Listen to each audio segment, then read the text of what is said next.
2020 ஆண்டு மார்ச் மாதத்தின் நடுப்பகுதி. அமெரிக்க கடற்படையின் மிகப்பெரிய விமானம் தாங்கி கப்பலான USS தியோடர் ரோசவெல்ட் தென்சீன கடற்பரப்பை நோக்கி விரைந்து கொண்டிருந்தது. தென்சீன கடற்பரப்பில் சீனா உரிமை கொண்டாடி வருகின்ற கடற்பகுதிகளில் ஒரு மிகப்பெரிய சவாலை சந்திக்கும் நோக்கத்தில் அல்லது ஏதோ ஒரு படை நடவடிக்கையை எதிர்பார்த்து அந்த யுத்த கப்பல் அங்கு அனுப்பி வைக்கப்பட்டிருக்கலாம் என்று நம்பப்படுகின்றது.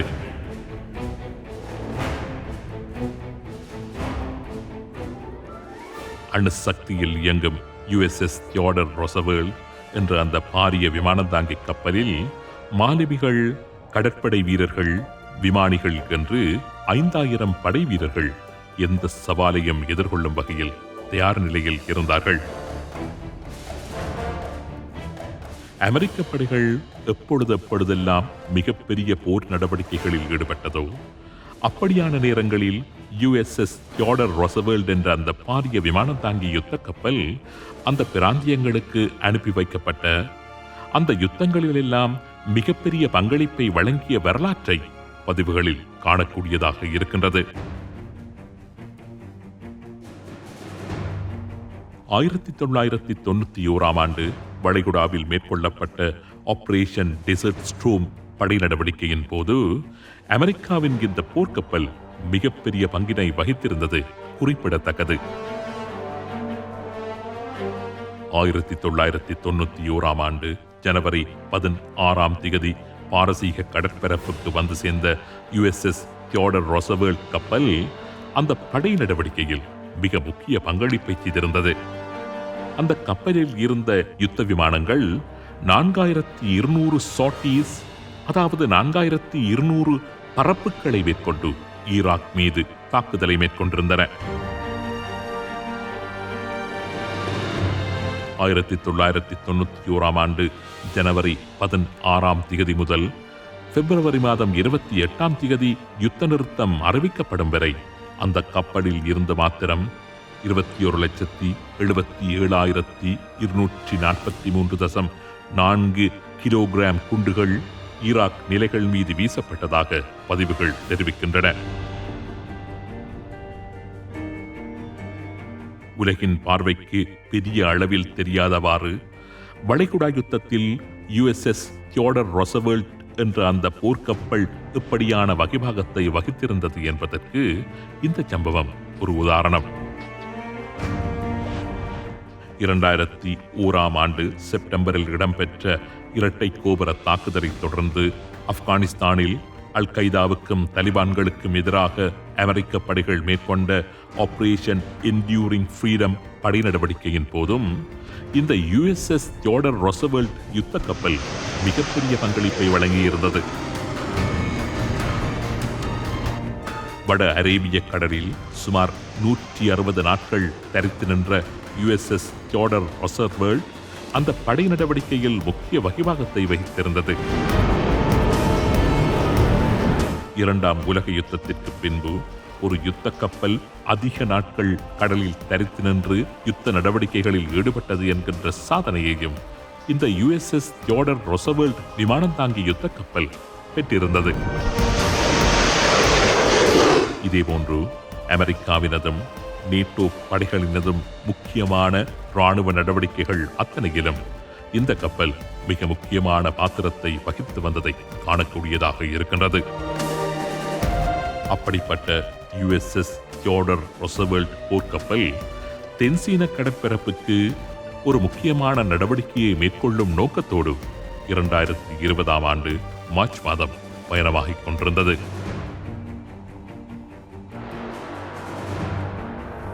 தென்சீன கடலில் ஒரு தாக்குதலை நடாத்தும் நோக்கத்தில் அல்லது அங்கு ஒரு தாக்குதலை எதிர்பார்த்து அல்லது குறிப்பிட்ட ஒரு எதிரியை அச்சுறுத்தும் நோக்கத்தோடு அமெரிக்க கடற்படையின் ஒரு முக்கிய விமானம் தாங்கி கப்பலான USS தியோடர் ரோசவெல்ட் அந்த பயணத்தை மேற்கொண்டிருந்தது.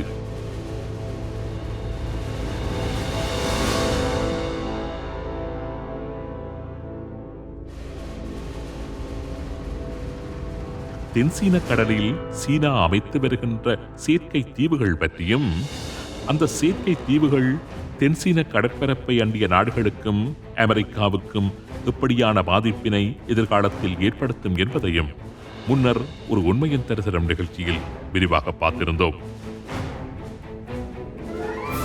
தென்சீன கடற்பரப்பை சீனா முற்றாகவே ஆக்கிரமிப்பதை தடுக்கும் நோக்கத்தில் ஃப்ரீடம் ஆஃப் நேவிகேஷன் எக்ஸசைஸ், அதாவது கடலில் பயணிப்பதற்கு இருக்கின்ற சுதந்திரம் தொடர்பான பயிற்சி நடவடிக்கை என்று கூறிக்கொண்டு அமெரிக்கா, பிரித்தானியா, ஆஸ்திரேலியா, ஜப்பான் போன்ற நாடுகள் தமது போர்க்கப்பல்களை அந்த பிராந்தியத்திற்கு தொடர்ந்து அனுப்பி கொண்டிருக்கின்றன. சீனாவின் கடும் எதிர்ப்பையும் மீறி இந்த ஃப்ரீடம் ஆஃப் நேவிகேஷன் எக்ஸசைஸ் நடவடிக்கையை இந்த நாடுகள் தொடர்ந்து மேற்கொண்டபடி இருக்கின்றன.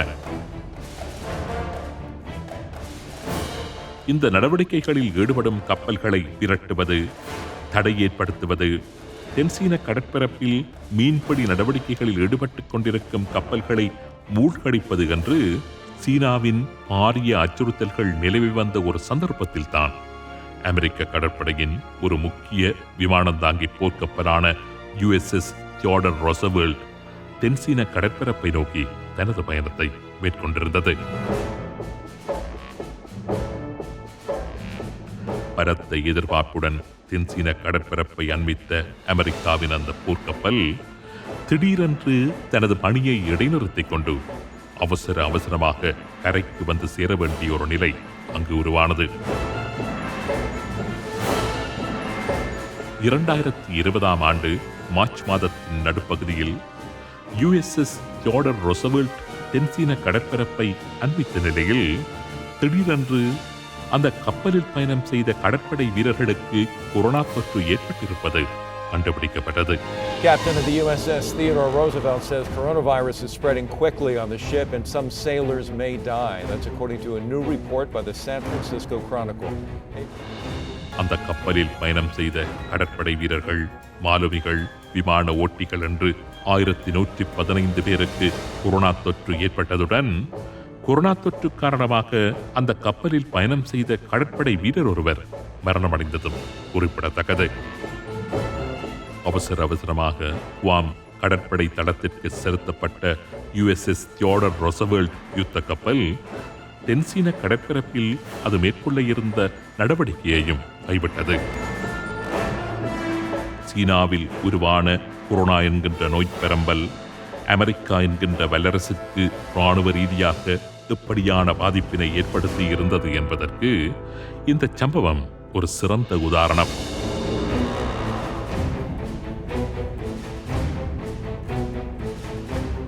கொரோனா தொற்றினால் உருவான பேண்டமிக் சிச்சுவேஷன் பொருளாதாரம் உட்பட அமெரிக்காவுக்கு பல்வேறு பின்னடைவுகளை உருவாக்கி வருகின்ற அதேவேளை இராணுவ ரீதியிலும் பலத்த பின்னடைவை ஏற்படுத்தியுள்ளது. வெளியே தெரிந்தும் தெரியாமலும் அமெரிக்காவின் கைகளை கிட்டத்தட்ட கட்டி போட்டுள்ள ஒரு நிலையே இந்த COVID-19 பேண்டமிக் சிச்சுவேஷனால் உருவாக்கியுள்ளது. இதற்கு பல உதாரணங்களை கூற முடியும். CNN சர்வதேச செய்தி ஊடகம் கடந்த 2020 ஆண்டு நவம்பர் மாதத்தில் வெளியிட்ட செய்தியொன்றில் சுமார் 25,000 அமெரிக்க படை வீரர்கள் அன்றைய தினம் கொரோனா தொற்றிற்கு இலக்காகியுள்ளதாக குறிப்பிட்டிருந்தது. கொரோனா தொற்று காரணமாக அந்த மாதத்தில் மாத்திரம் 44,390 அமெரிக்க படை வீரர்கள் பாதிக்கப்பட்டிருந்ததாகவும் அந்த செய்தி அறிக்கையில் சுட்டி காண்பிக்கப்பட்டிருந்தது. 2021 ஆண்டு பிப்ரவரி மாதம் 1ஆம் தேதி கணிப்பீட்டின்படி அமெரிக்க படை வீரர்கள் அல்லது அமெரிக்காவின் படைத்தரப்புடன் தொடர்புடையவர்கள் என்று 2.5 லட்சம் பேர் கொரோனா தொற்றினால் பாதிக்கப்பட்டுள்ளதாக உத்தியோகபூர்வ கணிப்பீடுகள் தெரிவிக்கின்றன. ஆனால் கொரோனா தொற்று காரணமாக அமெரிக்க படைத்துறைக்கு ஏற்பட்ட இழப்புகள் என்பது இதனை விட அதிகம் என்றே உத்தியோகப்பற்ற தகவல்கள் சுட்டி காண்பிக்கின்றன. அமெரிக்காவின் மிக முக்கியமான விமானந்தாங்கி யுத்த கப்பலான USS தியோடர் ரொசவெல்டில் பயணம் செய்த கடற்படை வீரர்களுக்கு கொரோனா தொற்று ஏற்பட்டதால் அந்த கப்பலை செயற்படுத்த முடியாமல் கரைக்கு கொண்டு வந்ததாக சற்று முன்னர் நாம் பார்த்திருந்தோம் அல்லவா? மாலுமிகளுக்கும் கடற்படையினருக்கும் கொரோனா தொற்று ஏற்பட்டதன் காரணமாக கடந்த வருடத்தில் மாத்திரம் அமெரிக்காவின் சுமார் 20 கடற்கலங்கள் தமது பணியினை இடைநிறுத்திக் கொண்டு கரைக்கு திரும்ப வேண்டிய நிர்பந்தத்திற்கு உள்ளானதாக உத்தியோகபூர்வமான பதிவுகள் தெரிவிக்கின்றன. USS Boxer, USS Essex, USS Ralph Johnson, USS Coronado, USS Ronald Reagan, USS George H.W. Bush என்று சுமார் 20 யுத்த கப்பல்கள் அந்த கப்பலில் பயணம் செய்த படைவீரர்களுக்கு கொரோனா தொற்று ஏற்பட்டதன் காரணமாக கடலில் ஆபரேஷன் நடவடிக்கைகளில் ஈடுபட முடியாமல் கரைக்கு வந்திருந்ததும் குறிப்பிடத்தக்கது. சீனாவில் உருவான கொரோனா தொற்று அமெரிக்காவின் படைப்பலத்தில் எப்படியான பாதிப்பினை ஏற்படுத்தியுள்ளது என்பதற்கு இவை வெறும் உதாரணம் மாத்திரம்தான். ராணுவ ரீதியிலாக அமெரிக்காவுக்கு பாதகத்தை ஏற்படுத்தியிருந்த கொரோனா தொற்று மறுபக்கம் சீனாவிற்கு எந்த அளவிற்கு சாதகத்தை ஏற்படுத்தி வருகின்றது என்பதை உற்று பார்க்கின்ற பொழுது மீண்டும் பல ஆச்சரியங்கள் உங்களுக்கு ஏற்படும் என்பதில் சந்தேகமில்லை.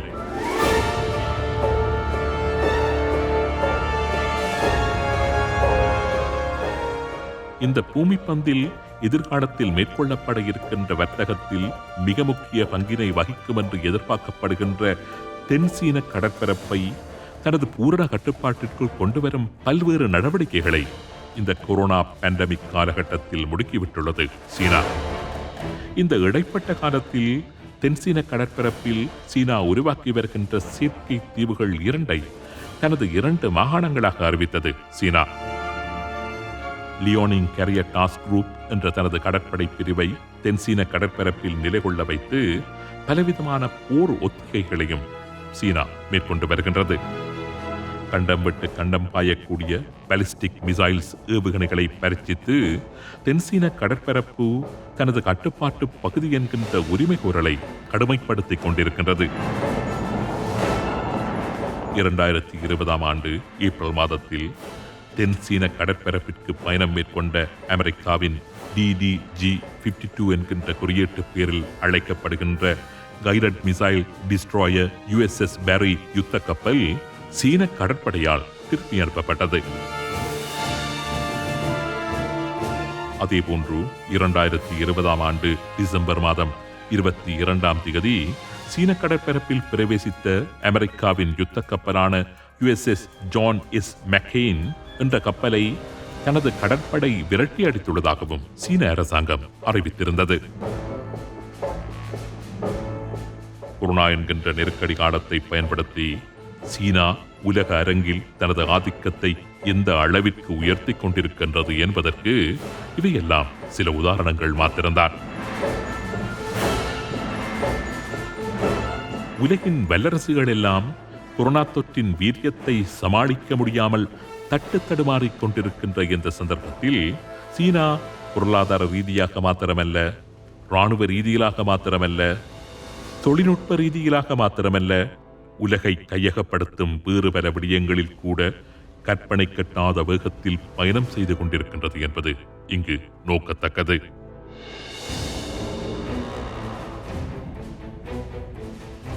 முழு உலகுமே கோவிட் பேண்டமிக்கில் உழன்று கொண்டிருக்கின்ற இந்த நேரத்தில் சீனாவோ செயற்கை சூரியனை உருவாக்குவதில் வெற்றி கண்டிருக்கின்றது. 100 மில்லியன் டிகிரி செல்சியஸ் வெப்பத்தை உடைய, அதாவது எமது சூரியனை விட 6 மடங்கு அதிக வெப்பத்தை தரக்கூடிய செயற்கை சூரியனை உருவாக்குவதில் தான் வெற்றி கண்டுவிட்டதாக கடந்த 2020 ஆண்டு டிசம்பர் மாதத்தில் சீனா அறிவித்திருந்தது. அதேபோன்று வானிலையை கட்டுப்படுத்தும் தொழில்நுட்பத்தை அறிமுகப்படுத்துவதிலும் கடந்த வருடத்தின் இறுதியில் சீனா வெற்றி கண்டுள்ளது. தான் நினைத்த மாத்திரத்தில் தனது அயல் நாடுகளை செழிப்பாக்குவதற்கும் அல்லது வறட்சியாக்குவதற்குமான ஒரு ஆயுதத்தை செயற்கை வானிலை கட்டுப்பாடு என்கின்ற பெயரில் தயாரிப்பதில் வெற்றி கண்டுள்ளது சீனா. இதேபோன்று தனது அயல் நாடுகளை தனது கட்டுப்பாட்டிற்குள் கொண்டு வரும் நோக்கத்தில் ஆயிரக்கணக்கான அணைகளை நிர்மாணித்து வருகின்றது சீனா. தனது பிராந்தியத்தில் ஓடுகின்ற ஆறுகளையும் நீர்நிலைகளையும் இடைமறித்து சீனா இதுவரை 87,000 அணைகளை கட்டியுள்ளது. சீனாவில் இருந்து அண்டை நாடுகளுக்கு பாய்ந்து செல்லுகின்ற நீரை கட்டுப்படுத்துவதன் மூலம் அந்த நாடுகளின் உற்பத்தி பொருளாதாரத்தில் சீனாவினால் பாரிய தாக்கத்தை செலுத்த முடியும் என்பதுடன் சீனாவின் சொல்லுக்கு அந்த தேசங்களை எல்லாம் சீனாவினால் ஆட்டி வைக்க முடியும் என்றும் ஆய்வாளர்கள் கூறுகின்றார்கள்.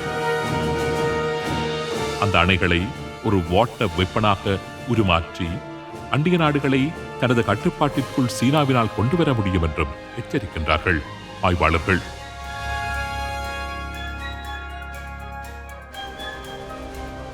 சீனா அமைத்து வருகின்ற இந்த 87,000 அணைக்கட்டுகளானது எமது பூமியின் சுழற்சியின் வேகத்தை மட்டுப்படுத்தும் என்கின்ற விஞ்ஞானிகளின் எச்சரிக்கையையும் மீறி சீனா அந்த அணைக்கட்டுகளை உருவாக்கி வருகின்றது. உதாரணத்திற்கு சீனா யாங்சி என்ற அருவியை இடைமறித்து அமைத்து வருகின்ற அணைக்கட்டானது 39 டிரில்லியன் கிலோகிராம்ஸ் நீரை கடல் மட்டத்தில் இருந்து 175 மீட்டருக்கு மேலாக சேமித்து வைக்கும் நிலையை ஏற்படுத்தும். இந்த நிலையானது பூமியின் வேகத்தை 0.06 மைக்ரோ செகண்ட்களால் தாமதப்படுத்தும் என்று நாசா எச்சரித்துள்ளது குறிப்பிடத்தக்கது.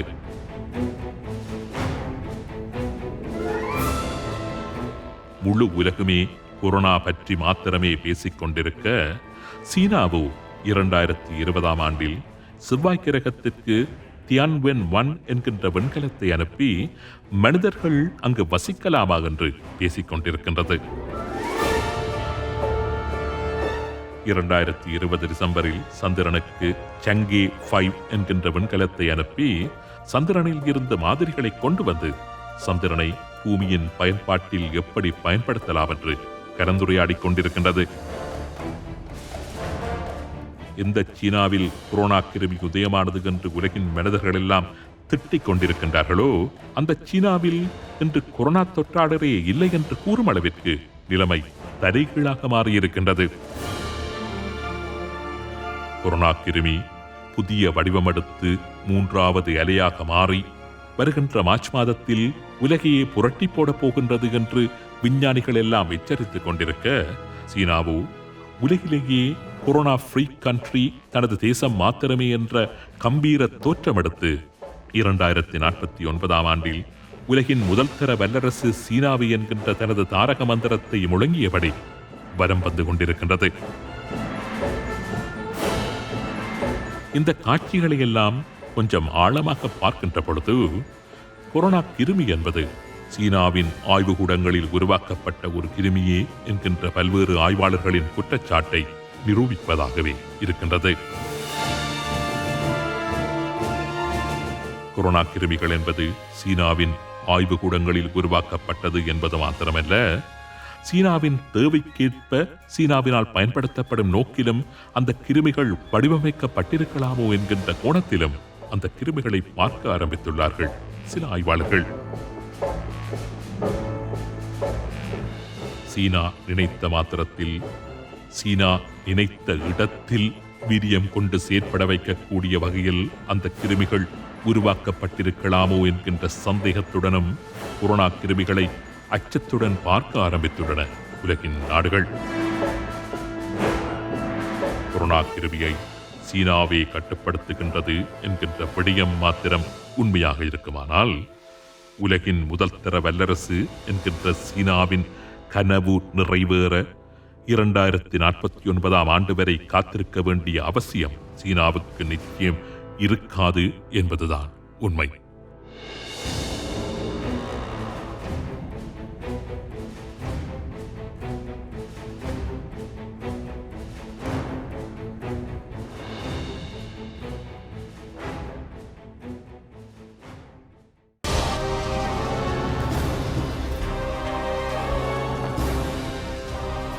Shankar Foods, free delivery to Europe. Order through online with free delivery within 3 to 4 working days. Same price as in UK. ShankarFoodsOnline.com.